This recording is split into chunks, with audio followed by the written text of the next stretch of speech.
Hi, this is So again, and I'm going to confess this is one of those short periods of time when I'm the only one up before my quote day starts. So I'm going to get right into it. Um, I have been caregiving on and off since I was age 14, and I am now in my 60s.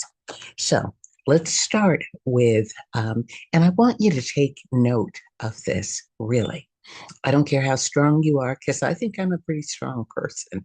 But the first tip is you have to feel heard. Let me say that again.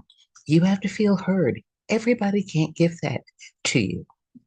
I've mentioned before, I thought a church group that I was a part of could give that to me.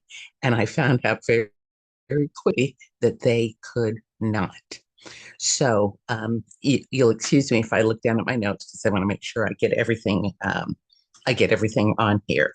But it's a rare person that hasn't experienced caregiving that can understand what you're going through. So, you might have that rare person or people in your life, but as a rule, no. So stop expecting your friends or church group, etc., to make you feel heard. You need people who know how hard it is to manage your life and another person's life at the same time with minimizing guilt and not letting your life fall apart. Okay. Most people will ask you about your quote patient, whether that's a family member or uh, someone that you're taking care of, but they totally forget to ask how you are doing. Um, if you want some free Facebook or threads, groups, Instagram groups, etc., just comment below and or go to Thrive While Caregiving at gmail.com. Leave your email and a comment that just says caregiving groups. These people are people who know what you are going through. And even if you're silent on them, even if you don't um, really participate, knowing that somebody else is going through some of what you're going through makes you feel less alone. And trust me, that's important. Tip number two, time for yourself without guilt. Huge.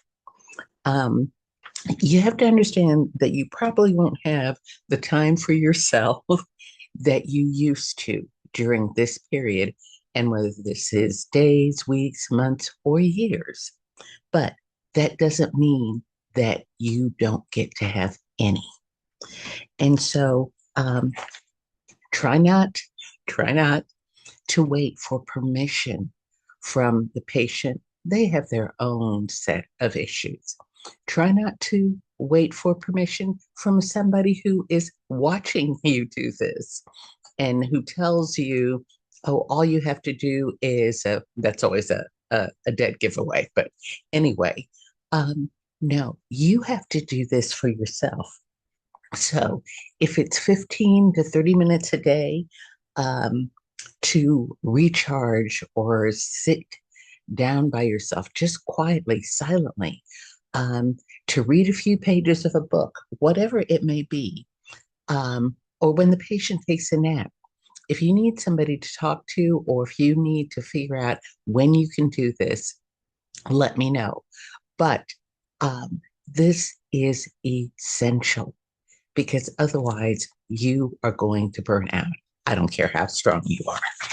Tip number three, practical help.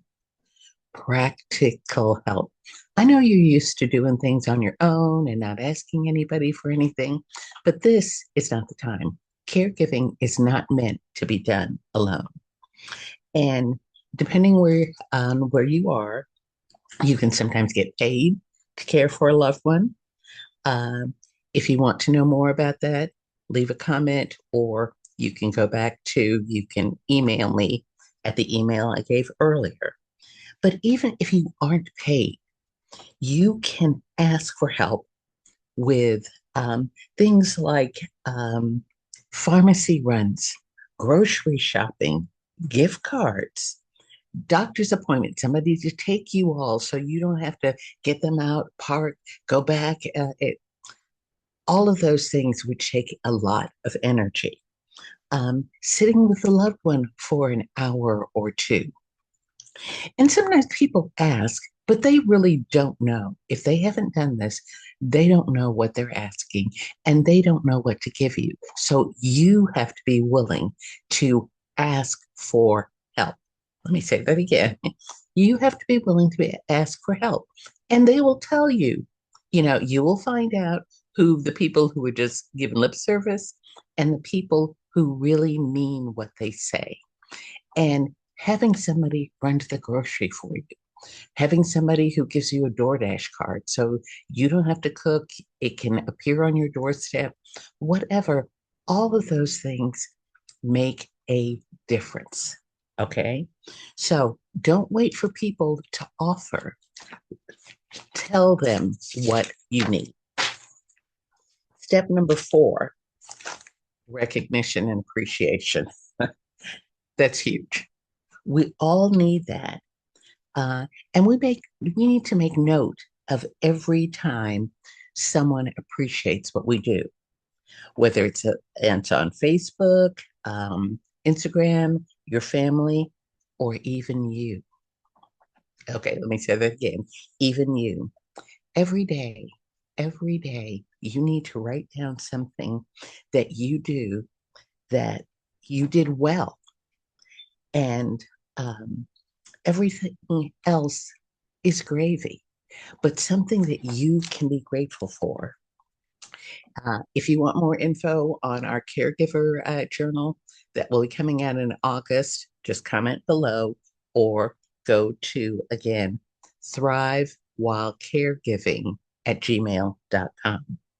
But be sure every day, if you do nothing else, you log one positive that you can go back to that you did well, whether it was keep your mouth closed when somebody makes some outrageous comment or request of you.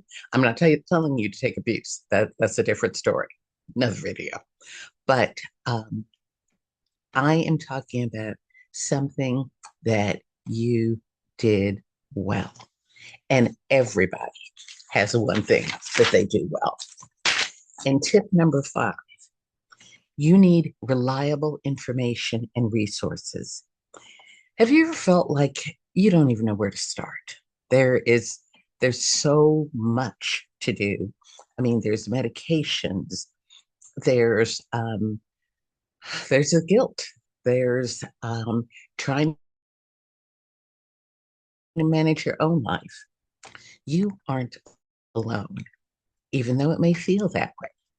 Um, so you need to start dealing or finding resources that sometimes can lead you to other resources. Again, you can comment below, but let me just give you a couple right here. One, you can start with the Family Caregiving Alliance, which is www.caregiver.org. Or you can, and rather, you can also start with the Caregiver Action Network, which is www.caregiveraction.org. If you want more for free, you can comment below or go to the email I sent you and comment resource websites. Now, I'm just saying this to you. I know that some of these tips seem pretty simple, but implementing them daily will make a huge difference in how you learn to deal. So I advise you, and I trust me, I have some insight on this, but I'm telling you, you take it step at a time, realizing that you're not alone, feeling heard, taking some time for yourself without guilt, even though it may not be what you normally would take. Um, asking for things, practical help, appreciating one thing that you do per day, and taking advantage of the many resources and more becoming available each day that um, allow you to realize one, that you're not alone and make this a much more manageable journey.